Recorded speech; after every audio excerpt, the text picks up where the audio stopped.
कहीं गलती होती है तो उसके लिए क्षमा चाहता हूँ मैं। अभी सत्संग योग का पाठ हुआ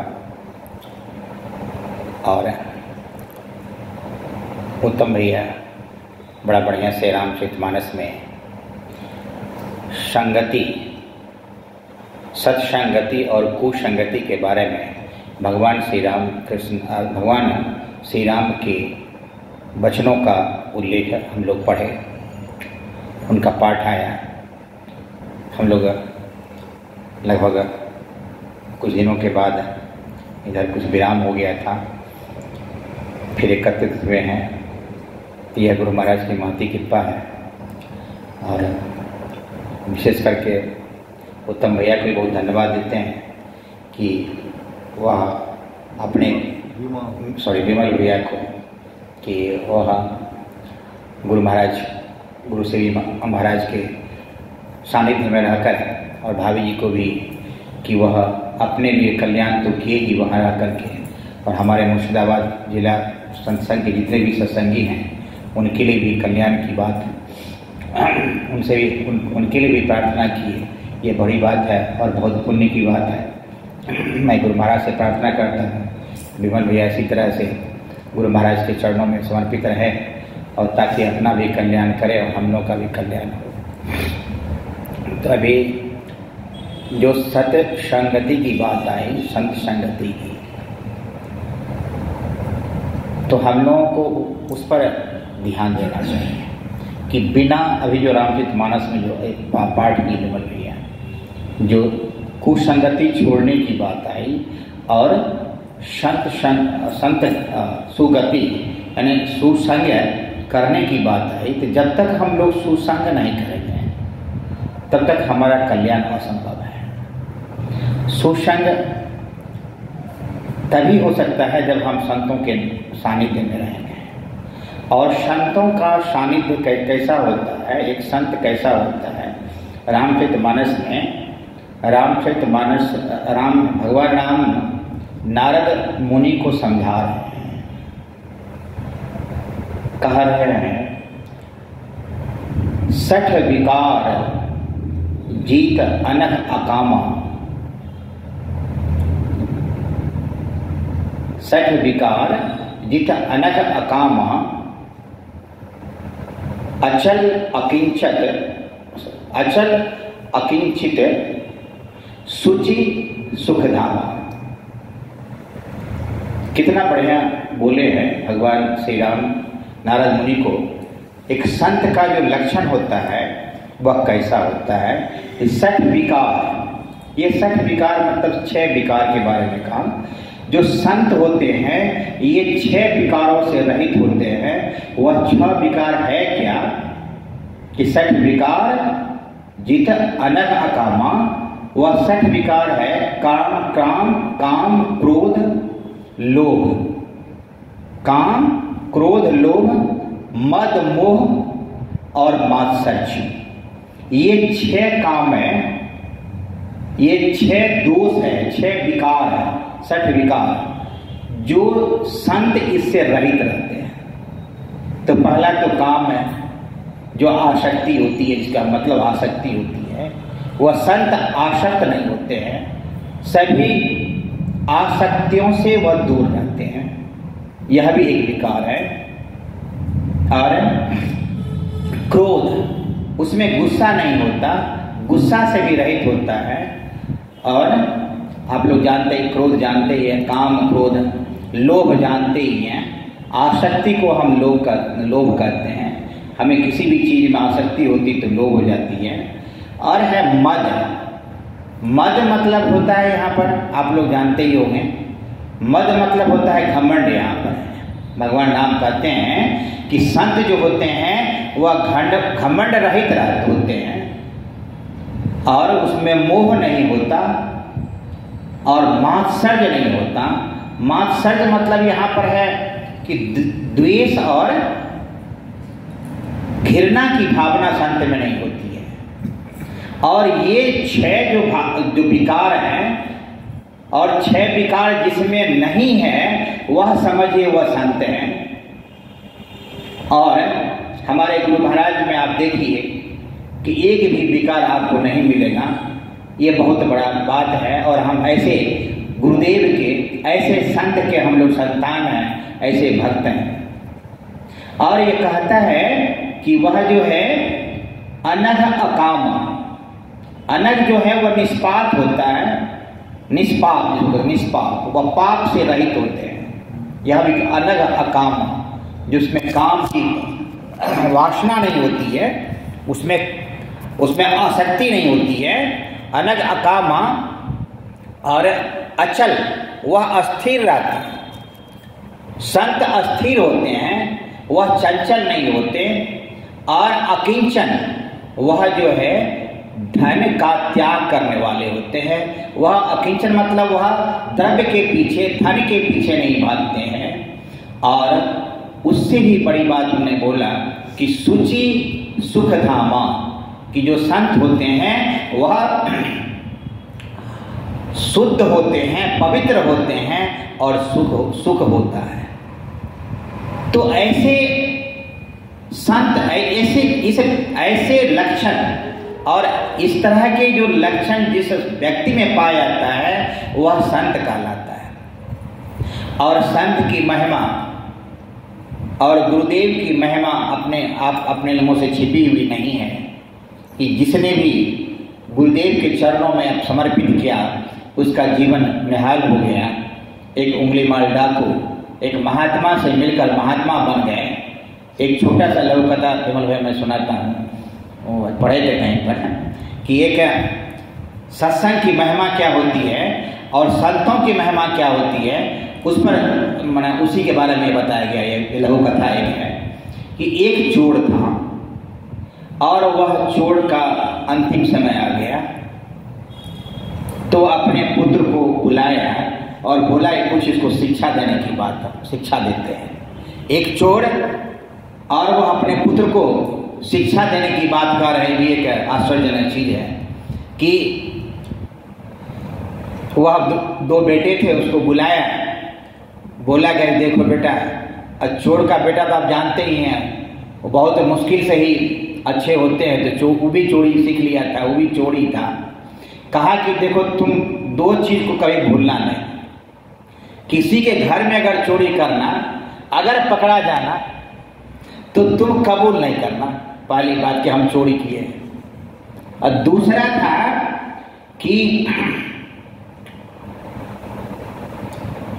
कहीं भी सत्संग हो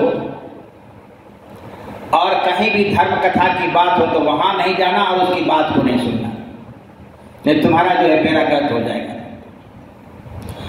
तो चोरी करते रहा, कभी पकड़ाता नहीं था। एक दिन गया, एक घर में घुसा, ताला तोड़ा, घर वाले जाग गए, पहरेदार भी जाग गए, और अब इधर जाने का रास्ता ना उधर जाने का रास्ता था। फिर खोजते खोजते तीसरा रास्ता निकाला और वहां से भागा। अब भागा तो उसके पीछे पहरेदार भी और वो मालिक भी, दोनों भागा कि कहाँ जा रहा है। तो वह अब देखा कि अब तो मेरा जान बचने वाला नहीं है। तो एक सत्संग हो रहा था, एक धर्मशाला में, एक धर्मस्थल पर सत्संग हो रहा था, उसी धर्मस्थल में चला गया।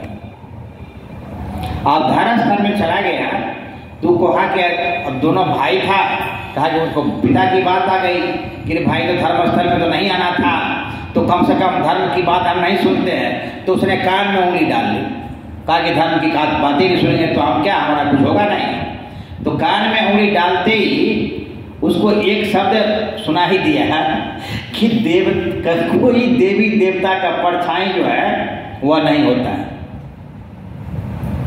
सत्संग में कथा चल रही होगी तो देवी देवता की बात आई तो कहा कि देखो मनुष्य के तो परछाई होती है, हम लोग चलते तो परछाई होता है, लेकिन देवी देवता का परछाई नहीं होती है। कान में उंगली डालने के बाद भी वो उस बात को सुना और फिर उसके बाद जो है जोर से कान में उंगली डाला तो कुछ सुनाई नहीं दिया। अंत में क्या हुआ कि वह जैसे ही सुन ही रहा था कि वो पहरेदार और वो आया कि हाँ चोर आया है, चोर आया, तो कहा कि यही चोर है, दूसरा तो कोई था नहीं, यहाँ पर सब सत्संगी ही है। उसको पकड़ के ले गया, बड़ी पुलिस को बुलाया, राजा के पास ले गया, बड़ी मार मारा उसको। लेकिन वो तो पिताजी के आज्ञा का पालन करने वाला था कि तुम जो है कभी कबूल ही नहीं करना कि तुम चोरी नहीं कर, हम चोरी नहीं किए हैं। चोरी करेगा तब तो। लेकिन उस संजोग से उस राज्य में ये भी था कि जो चोर था और वह चोरी जब तक कबूल नहीं कर लेता था तो उसको सजा नहीं दी जाती थी। तो अब वो एक्सेप्ट ही नहीं करे कि चोरी हम किए हैं। तो उसने जो है एक पुलिस वाला दिमाग लाया, कहा कि चलो इसका एक दिमाग एक लगाते हैं। ठगनी को बुलाया और ठगनी को बोला गया कि ठीक है, इसका कैसे ही चोर जो है वो कबूल करेगा कि हम जो है हम चोरी किए हैं। तो बोला कि हाँ हम आराम से कर लेंगे। तो ठगनी करी क्या कि देवी का रूप धारण कर लिया, वो नकली का हाथ वगैरह सब लगा लिया और उसको कहा कि ठीक है, जैसे ही हम बताएंगे कि देवी जैसे आएगा कि चोर जैसे जेल में अभी तो बंद है, वो ताला वगैरह खुल जाएगा, तो समझ लेगा कि न सही में ये जो है देवी है। और देवी के सांप से जो है कहा कि देखो ये मैं देवी बोल रहा हूँ, आई देवी आई जिसमें रूम में बंद था, अपने ताला खुल गया, वह जैसा बोला था वैसे ही किया, दरबार राजा का हुक्म था तो वैसे ही हुआ। तो उसके बाद देवी बोली क्या कि देखो ऐसा है कि तुम्हारा जो है अगर तुम सत्य अगर स्वीकार कर लेते हो कि हमने चोरी करी है तो तुम्हारा सारा सजा जो है माफ कर दी जाएगी और तुम्हें कोई सजा नहीं दी जाएगी। तो अब सोच रहा था कि इतना बढ़िया बात बोला है तो एक्सेप्ट ही कर लेते हैं। तब तक मैं फिर पिताजी की बात आया कि उसमें ये सत्संग की बात आई। अरे सत्संग में बोल रहा था कि देवी का कोई परछाई नहीं होता है। आई देखते हैं तो ये जो देवी जो महारानी है इसका तो परछाई है। अब दोनों को ये बात सत्संग की बात आई कि अरे ये तो देवी है और देवी को सत्संग में बोल रहा था, वो तो झूठ नहीं बोल सकता है कि परछाई नहीं होता है। इस देवी को तो परछाई है, इसका मतलब ये असली देवी नहीं है, नकली देवी है। इसको बोल दो कि नहीं हम चोरी नहीं किए हैं। फिर वहाँ पर वो कहा कि चोरी हम नहीं किए हैं। देवी सवेरे क्या किया, वो राजा को बताया कि सही में चोर नहीं है और इसको छोड़ दिया जाए। तो उसको छोड़ दिया और छोड़ने के बाद जब वह घर गया तो दोनों भाई सोचा कि एक देवी का एक शब्द सत्संग में जाने से जब हम उस जेल से छूट सकते हैं, एक बार जाने से और एक शब्द सुनने से, अगर सत्संग में जाने सब सुनते रहेंगे तो क्या हो पाएगा मतलब। और सही में वह जो है सत्संग में जाने लगा और दोनों भाई वह चोर से महात्मा बन गया। तो ये गुरु महाराज की और ये सत्संग की महिमा है कि चोर भी धर्मात्मा और महात्मा बन जाता है। और हम लोगों को ऐसे गुरु महाराज बड़ा सुलभ में, हमको लगता है कि माता पिता का हम लोगों पर आशीर्वाद है कि हम लोग कुछ करना नहीं पड़ा, कुछ खोजना नहीं पड़ा, कुछ जाना नहीं पड़ा। जो माता पिता कर रहे थे उसी को आगे बढ़ते गए। तो अब पहले तो जब हम लोग युवक थे तो समझते नहीं थे उतना प्रभावकारी उसमें तल्लीनता नहीं थी। लेकिन जब समझने की बात आई है तो हम समझते हैं कि हमारे माता पिता और गुरु महाराज की हम लोगों पर बड़ी कृपा है कि हम लोग इस तरह की सत्संग में आते रहें। तो जो भी बात होती है तो वह हम लोगों के भले के लिए होती है और गुरु महाराज की बात होती है, सत्संग की बात होती है। तो अभी और कितना सहज रूप में सबसे बड़ी बात बताया क्या कि जो हमारा गुरु महाराज जो 4 साधना बताए हैं और उस साधना को तल्लीनता से हम करें। ये सत्संग जो है हमारे 4 साधनाओं में एक रुचि का और एक बल प्रदान करने का कार्य करता है। ये कहिए कि एक रिचार्ज तरह से होता है। और इसीलिए जो है गुरु महाराज सत्संग के द्वारा एक निहित रूप में, निहित समय में एक रामचरितमानस और सत्संग जो सारे जो संत स्तुति वगैरह है उसका एक समयानुसार एक नियमानुसार नियम में बांध करके मनुष्यों को